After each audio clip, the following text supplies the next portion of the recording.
One of my favourite ports to sail out of, which I may not get the privilege of doing much longer, is Venice. So that's what we're going to look at in today's video.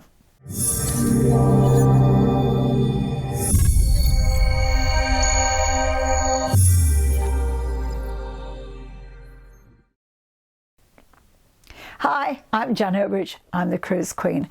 Venice, Veneto. Oh, I just love it. When you sail out of Venice, you sail from all up the Grand Canal. That's at this moment. They are trying to stop it, and it's been voted to stop. Don't know when it will stop. Hope it's not before my next cruise in September out of Venice, because I just love it.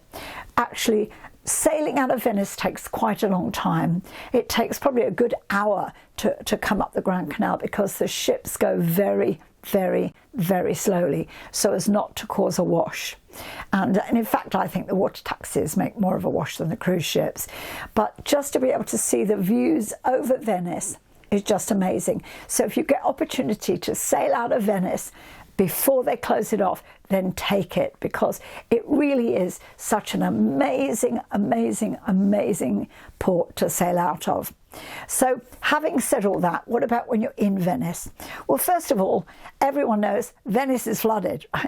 There are no roads in Venice proper. It's all waterways. So you get around by water taxi or water bus. The water buses, they're not cheap, but they're not as expensive as a taxi.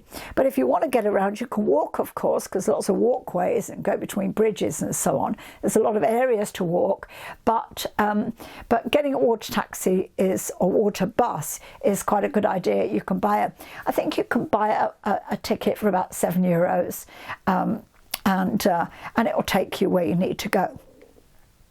We stayed outside the city in a place called Mestre. We stayed at the Novotel in Mestre. It was booked for us by our travel agent, and we were quite happy to stay there. It was a nice hotel, but also quite close to it, almost opposite, was something called the Roadhouse Grill, which was like a massive steak restaurant, which was also good. And you might have figured out by now, my husband loves steak, so we went over there and tried that. It was a really good evening. We were with some friends, and we had a really good evening over at the Roadhouse Grill and steak restaurant.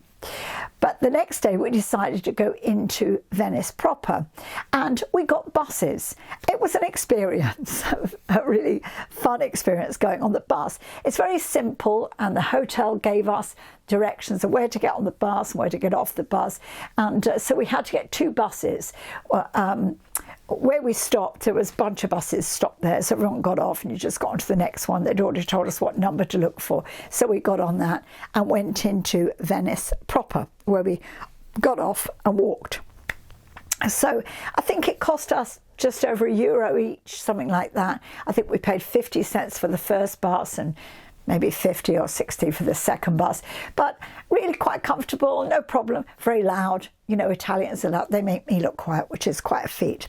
So they're all talking together, and they were having an argument as well, which was quite fun, in front of us. And one lady turned to us, my friend and I were sitting together right in the front, the glass partition or whatever it is between us and where they stand in the front, because they crowd on.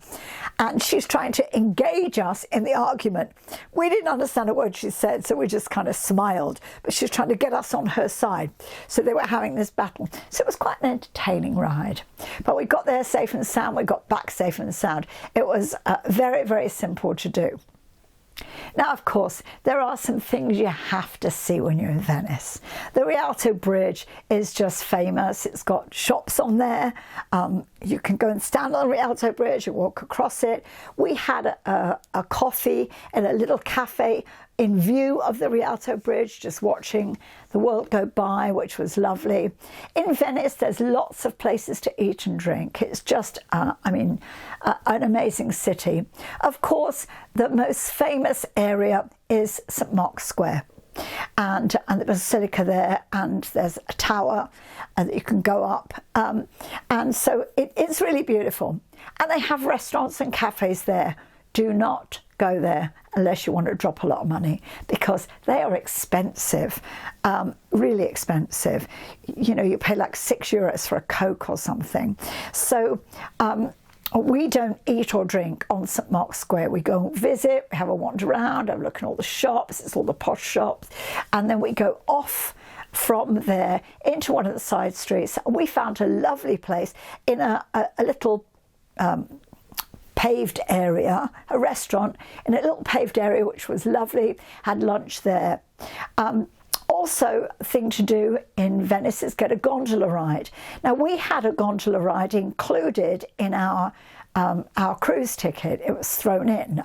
Sometimes you get these deals, and ours was thrown in because we stayed a couple of days in a hotel, had a gondola ride, and then had a 7-night cruise.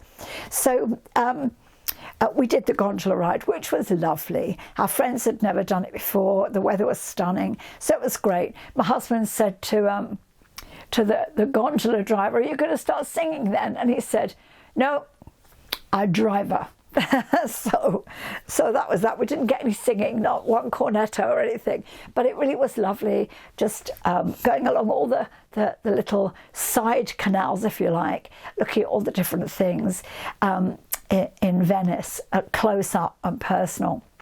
So that was lovely. That was an experience. First time I ever went to Venice, it chucked it down with rain, and so we didn't get to go on a gondola because they wouldn't go out. It was too wet. So it was nice to go, and I'm so glad the weather was absolutely glorious when we were there. Another thing to do in Venice is to go to the glass blowing factory. They make incredible glass things. You can get a tour. You can book it online before you go, or you can book it through the ship. I don't need to tell you which one is the most cost effective. And when we did it, we just walked to wherever it was, and they had some beautiful Murano glass, which is famous the world over. So it's certainly worth going and looking. It's a great experience if you've never watched glass blowing. It really is interesting to watch, and you can buy samples or buy items while you're there, which is also good. Another bridge that you might be interested in seeing is the Bridge of Sighs. The Bridge of Sighs was called that because it leads into the Doge Palace, which was a prison, and apparently as the prisoners were being marched over the bridge and looked out over Venice, they would sigh at their last sight of their beautiful city. That's the story. So there's the Bridge of Sighs. But the Rialto Bridge, the interesting thing about that, it's the oldest of 4 bridges that span the canal in Venice, and it was designed by a man called Ponte and his nephew, and they designed it after a citywide contest, which I'm assuming they won. And they designed the bridge, which is today the most famous bridge in Venice. Another area of Venice which is of interest to people is the Lido di Jesolo, which is just kind of across the bay. Now they've got roads in Jesolo, they have hotels there, and it's a lot less money to stay on the Lido di Jesolo and then go across by water bus into the city the next day. Staying in the city is relatively expensive. I mean, they do have like small pensions and B&Bs and things, but hotels in the city are quite expensive. But just by going out of the city a little way, you can save quite a lot of money. But stunning place. Love to visit it.